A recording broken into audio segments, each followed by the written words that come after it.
Go for it.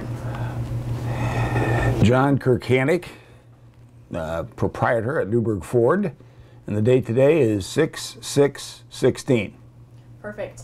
So John, could you just tell me a bit about how you came to be involved in Rotary and how you heard about it? Well, there was this very driven Rotarian, Good Samaritan, extreme left-winger, Mike Caruso, who decided that I should be in Rotary. And this was back, I don't know, 14 years ago or so, 13, 14 years ago. And so he darkened my doorway here every Wednesday for like 6 months, looking at me with that basset hound face of his and begging me to go to Rotary with him.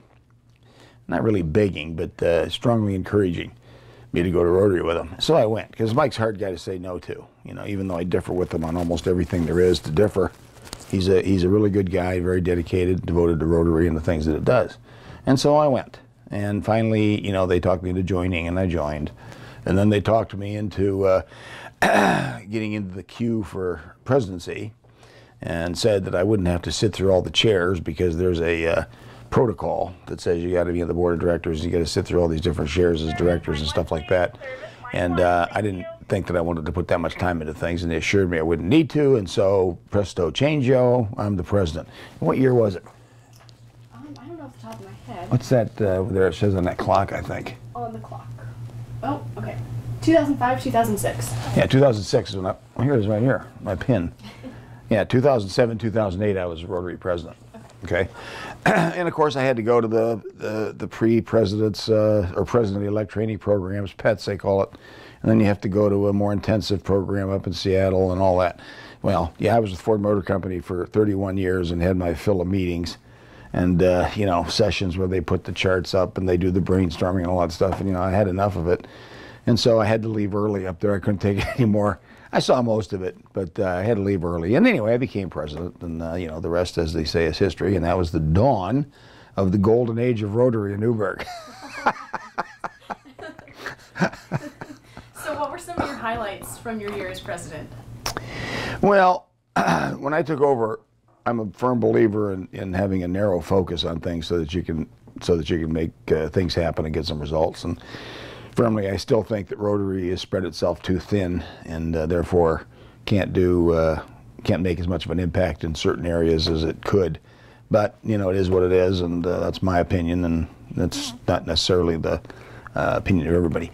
So I wanted to focus on 3 things. You've heard that if you're in public speaking and all that kind of stuff, you focus on 3 points because the human brain can't focus on more than that, generally speaking. You, I'm sure, are different. You're an exception to that, oh, but gosh, no. yeah. So I wanted to grow the membership to 75. We were like at 65 or 66. Everybody said we couldn't do that. Well, we did.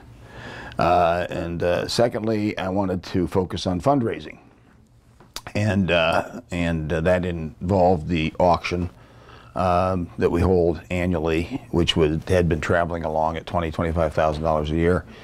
One of the first things that they conned me into was, aside from getting into the presidential queue, was taking over the auction. Mike Caruso and Alan Methvin had managed it, directed it the year before, the couple years before, and they were eager to unload it onto some unsuspecting victim, and that was me, because I had just come in, and so they gave it to me. And one of the things I'm most proud about is that I've been involved with the auction ever since, I don't know, 11 or 12 years now. And we have managed to set a record every year. Okay, and so I think that's very important. And because of the bylaws of the local Rotary, the Newburgh Noon Rotary chapter, for lack of better words, we're obligated to reinvest the money in Yamhill County, primarily in youth-oriented activities. And so that was a major focus, and I think we were very successful at that. We started out, you know, when I took over, it was about $25,000. We made $35,000 the first year. You know, that's important to me because I keep score on things. I know that they like to not hand out trophies today, and they don't want to give grades, and they won't want to test anybody and all that because it ruins everybody's self-esteem, which is a bunch of hogwash. But nonetheless, I keep track of things like that. And, you know, how do you mark your accomplishments if you don't take note of what the score is? Okay, so we went from 25 to 35 to 45 to 55 to 65, 75, and last year and this year we were over 160,000. Wow. A couple things have happened in there. A guy by the name of Curtis from Lewis Audio Video came in and had he took it over 1 year and had the idea that we ought to move it to the Allison from the Armory. And I really wasn't too confident in that, but you know, we did it. And the draw of the Allison, you know, took it to another level. And you know, we jumped from, you know, 65,000 to 160,000, and so we've been there ever since. And this last year, we would have broke the record again, but there was one donation that we were anticipating that didn't come in, you know, and for good reason. We understood, but nonetheless, you know, we just missed it. Yeah. Okay, so in my mind, if we can continue to finish in the 160s, you know, that's a lot of money going back into projects and initiatives in Yamhill County. And then the other thing that I wanted to do, well, a part of that auction thing is the charity that we picked for the paddle raise. Have you been to a lot of auctions? You know what a paddle raise is? No, I've just read about them a little bit. Okay. The I MC the auctions as well. Okay, cool. And so we had a charity come to us through Caruso again. Yeah, that name keeps coming up. It's like a curse. Come to us and say, you know, there's this thing called Thugs Off Drugs. Mm-hmm. And what Thugs Off Drugs is a social reentry program for convicted drug felons. Right. Okay? And what it was intended to do is when they come out of prison, give them something to do, give them a pathway to some sort of life so that they don't have to fall back on drugs and end up back in prison. When you end up back in prison, they call it recidivism. Mm-hmm. The recidivism rate for convicted drug violators was, at the time, was about 85 to 90%. Wow. Maybe higher in Oregon because you got a problem here, you know. And so we looked at it, and one of the things that made me interested in it was that some of the Rotarians, Mike Russo again, Alan Methvin, Kurt Walker, Walter Want, geez, I think there was another one, and it's escaping me at the minute. But they actually bought a house in McMinnville to provide these people with living quarters for these folks that were getting out of prison and needed someplace to go. And they charged them rent and all that, which meant they needed to have a job, and they helped them get a job, and they did all the things that you're supposed to do to try to get people back into being productive citizens. So I thought it was a great idea. I thought it was a perfect use of our funds, and it was in McMinnville, and that means it was in Yamhill County, and that means you know, that hit that parameter for what we should invest in from a club or a foundation. And then also it met the kids piece, because a lot of these people have kids, particularly the ladies, and you know, they had lost their kids and one thing or another, and we felt that if we could get them back on, that would fulfill that piece of the equation for the charter of the Rotary Club. Right. So, or the bylaws, I guess I should say. So I wanted to be defensible in supporting that, because since I was the president, I could pretty much direct the way the board would vote. And, you know, it was a Chicago politics thing. I had a lot of people on the board that were friends of mine and stuff, and we could sort of direct it to where we wanted it to go, and that's what we did. You know, and I'm not ashamed of that either. I don't care. That's the way the system works. So we went to see Sheriff Crabtree, and Caruso and I went. And what I wanted to talk to him about was, A, whether or not there was any trouble in the community caused by these homes. B, what was the recidivism rate really of these drug offenders, and what was the recidivism rate of the people that entered into the Thugs Off Drugs program. Ideally, we wanted to find out that the rate for entering, or recidivism rate for the Thugs Off Drugs participants was significantly lower than it was for the rest of the prison population that got out. And we weren't able to quantify that empirically, but everybody said it was significantly less. So we had testimony to the fact that it was a big, big improvement. And the degree of improvement, varied, but in people's opinions. But we knew it was somewhere about half of where it was for the prison system. And so based on that, and the fact that the sheriff's office said that they never had any trouble out of these houses.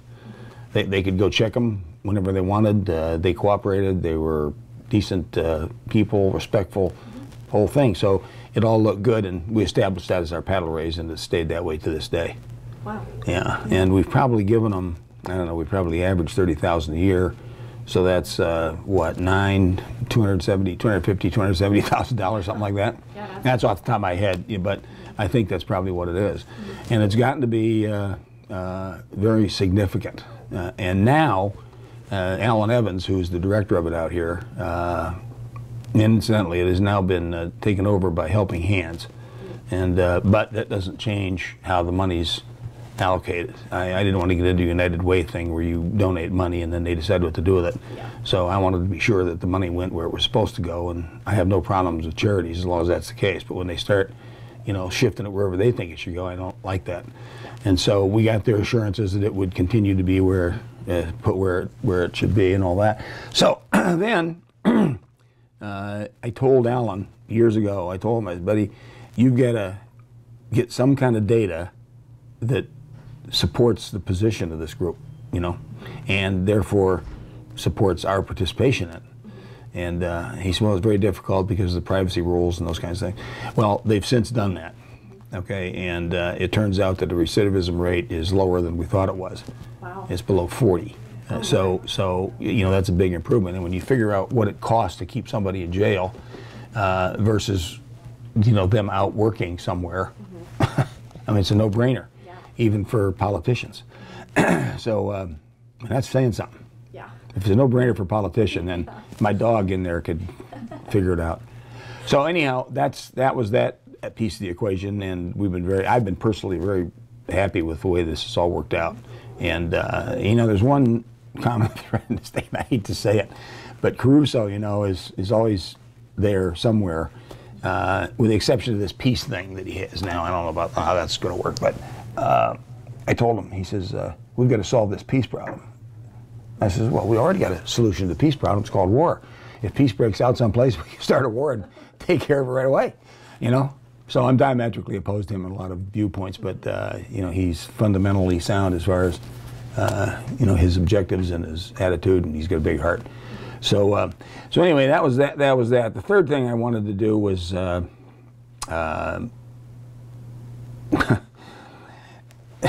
previous presidents had committed us to the Hess Creek Reclamation Project, and that was Jim Hurdy. Obama talks about him inheriting something bad. He doesn't know the half of it. I inherited that commitment from Jim Hurdy, and I was determined to fulfill it because he had made the commitment, and Jim's a good friend of mine.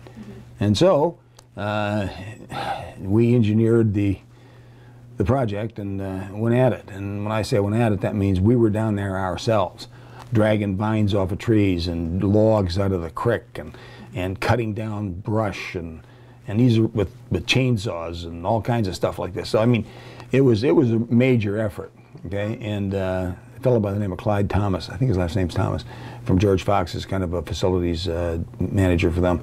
And we teamed up with him and got it handled. And got it done to his satisfaction. He says, as far as I'm concerned, we are done. And I went down there the other day, just walked down there just to see what it looks like, and I'll tell you, that was a meaningful thing that we did.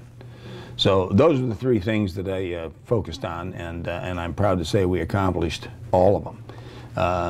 And I don't think just accomplished them. I think we exceeded expectations in most regards. So. It was an interesting year. It's not as tough as everybody thinks it is. I don't know, maybe it's because of my background. It just didn't seem that bad to me. I'm not the type to get bogged down in the details and administrative things and all that kind of stuff anyway. So, you know, maybe I could made it more difficult if I wanted to, but I didn't see the point. You know, just to be able to say that, oh, it's terrible, it's a lot of work, this and that, and the other thing. It was an honor to be selected, you know, an honor to serve, and my background with Ford Motor Company, I transferred every 2.5 years. 13 times in 30 years. Wow.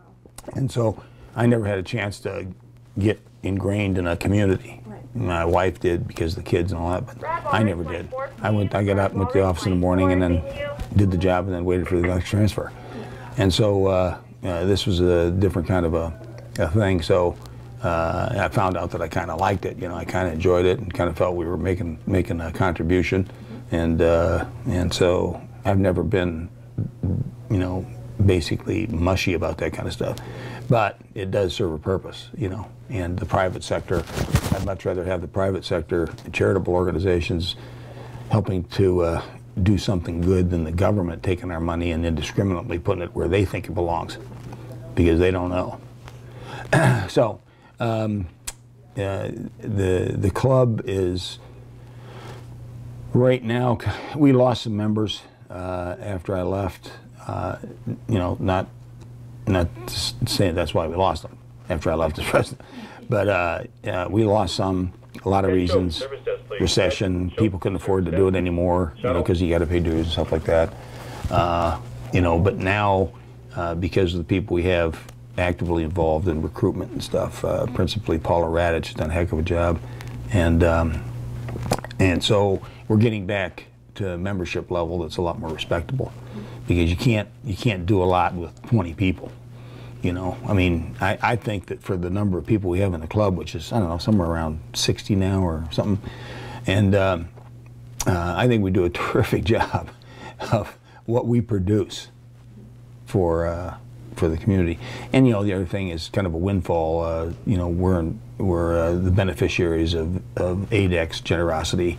They years ago created a program called Rotodent, which are those you know, portable dental units that they build. They built originally for military use, and they've been adapted for civilian, and for mobile dentists, Dentists Without Borders, this kind of stuff.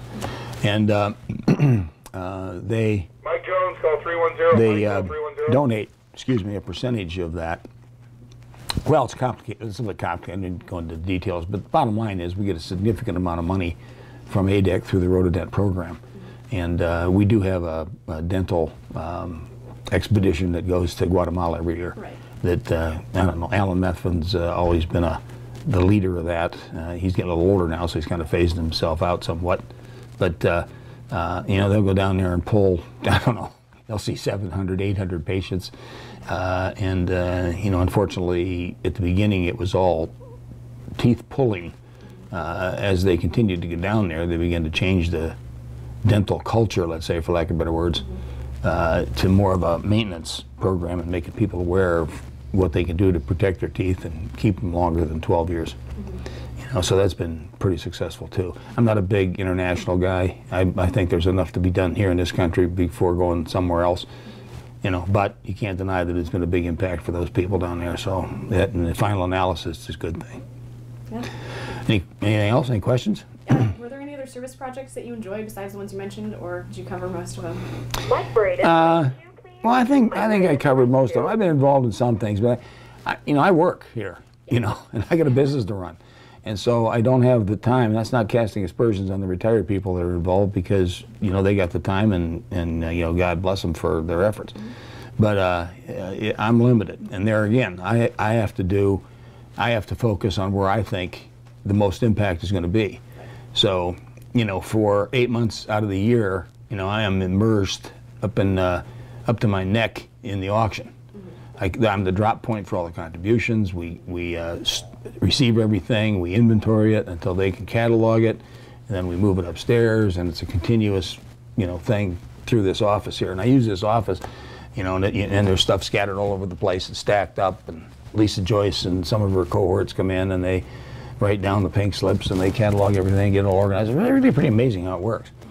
And then and then I always transport it over there for them, and we pick up what doesn't sell and bring it back, and you know, my guys are pretty much at their disposal whenever we need it, and then I do the MC work, and so it's that's my primary focus. I support the other things, I donate to stuff, but I only have so much discretionary time to use, you know. And, that's where it all goes.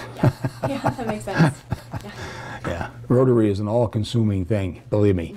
They'll take whatever you have to offer. It's not a bad thing, but that's what they do. Would you say you have any advice for future Rotarians? Well, I think the primary thing is keeping it a narrow focus. I think that I think the president should be the one coming in that decides what the focus is going to be. And you know, like I said before, I'm a proponent of 3 things. And I think if a president comes in and figures out 3 things, and he can discuss it with, he or she can discuss it with people and see what they think, and then, you know, come to a consensus of what the focus ought to be, and then they ought to go after it. You know, I think they do too many things. They're all good. You know, I mean, you know, and I don't want to single out anything, but this comes to mind. The dictionary project, great thing for kids in elementary school.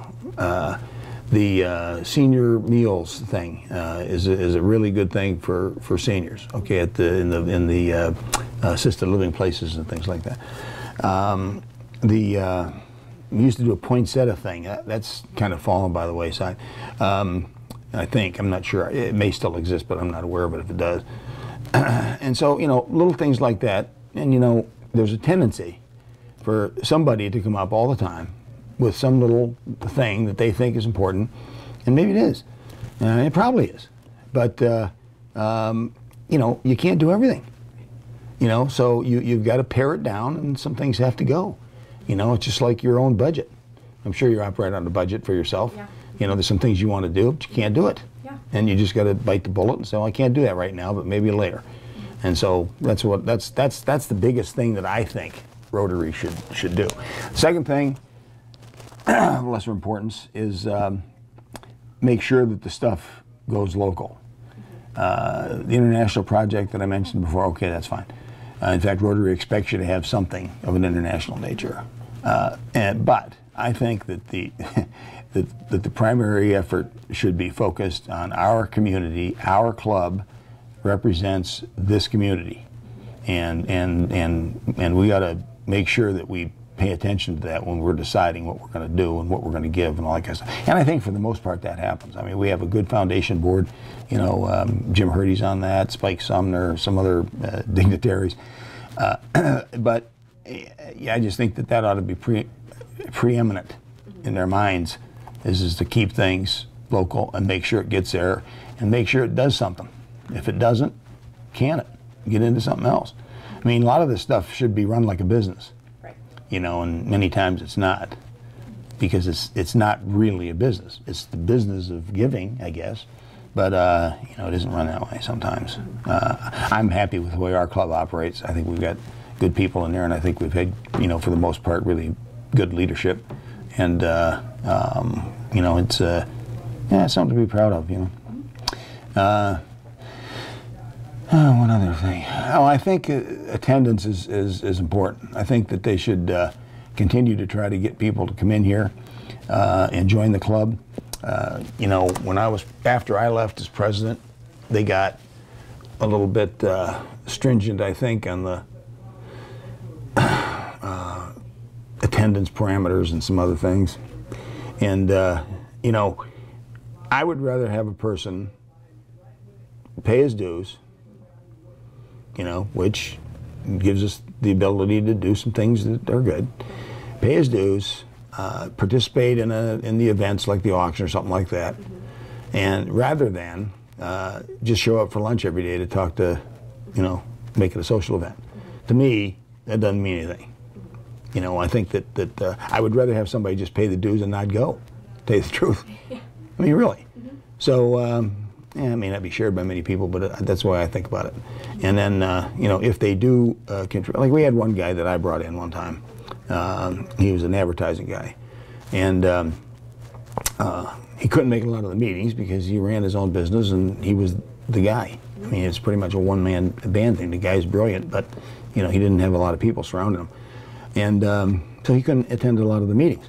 Well, but on the other hand, when we needed something drawn up for a brochure or the Floyd Ayler golf tournament that we did for 3 or 4 years, he was there to do all the PR work for us and all the material preparation and the digital work on how we were going to produce the flyers and whatnot, and then never charged anything or anything. So in my mind, that's an acceptable member. I don't really care about it being there for lunch. Right. Okay, practical matter. Yeah. Okay, and I guess that's about it. Not that anybody would take my advice anyway. I'm sure some people will. So, yeah, I think that covers all the questions I wanted to ask. Unless there's anything we didn't talk about that you think people should know about Rotary. Well, I think one of the things they should know about Rotary is what it does, and how important it is. I mean, I didn't know much about it at all. I mean, I heard of it, and I knew, Paul Harris was the guy that started it. There's another thing. Caruso, talks me into being part of the Phil or Paul Harris Society. See it up there. Then he comes back and wants a monthly donation, over and above that, which I did. And so, that's a meaningful thing. But I had no idea that existed. I heard about Rotary, but I didn't know about that Paul Harris Fund. All right. The success they've had with major projects like the eradication of polio. Who knows on the street that Rotary is responsible for that initiative? Not everybody. That has taken polio out of all but, I think, 2 or 3 countries in the world. The Bill and Melinda Gates Foundation are on it now. That wouldn't happen without Rotary. And I don't think that a lot of people understand that this is a business-centric charity effort. Business is terrible, and the millennial vanillis don't like capitalism and all this kind of crap, which is stupid. You hope that as they said, at 20 if you're a Republican at 20, you have no heart, and if you're a liberal at 40, you got no brain. Yeah. That's kind of the way I think it works. Okay. And so I think that people should understand that the good that business does, and where a lot of those horrible, offensive profits go to do good for a lot of people. Okay, look at Bill and Melinda Gates. Look at the Ford family. The Ford Family Foundation that was formed in '56. That was out of the empire that Henry Ford built in the car business. The Bill and Melinda Gates Foundation is a product of Microsoft and all of the obscene profits that they've made. So there you go. I think there's just a awareness problem among the general population about what organizations like Rotary do. I grew up, I knew what the Lions Club was, and I had heard of the Kiwanis and all that. But for me, the Rotary was my choice over the 3. No aspersions on the other ones, but that was it for me. It was Rotary. It was better, So not only the fact that I had to do it because I didn't want Caruso standing in the doorway every Wednesday. Line 1, please. Service line 1. Anything else? No, I think that covers it. All right, we're good. Thank you very much. That's a wrap.